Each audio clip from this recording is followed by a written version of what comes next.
Koreyalik kelindan bir kunidan vlog hammaga anyuhun qanday qilib bu kelin 4:20da turdi deb hayron bo'lmanglar. Sababi qizalog'im kechasi uxlamadi.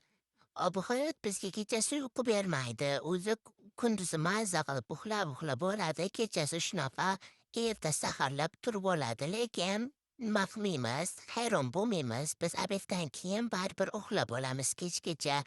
Ertalab qizimga nonushtasini tayyorlab berib, qornini to'ydirib, o'ynayishga ozgina o'ynatib, o'zim namozimni o'qib olib, shu bilan keyin bomdoddan keyin bemalol uxlab olsam bo'ladi. Sababi ovqatlarni tayyorlab qo'yaman, kechki ovqatlarni ertaroq sal tayyorlab qo'yaman. Shuroq ovqat bo'lsa, shuruq bo'lsa turaveradi. Agarcha tayyorlashga ushpet qilmasam, qaynonam o'zi pishirib qo'yadi. Men uxlayotgan bo'lsam, meni uyg'otmaydi.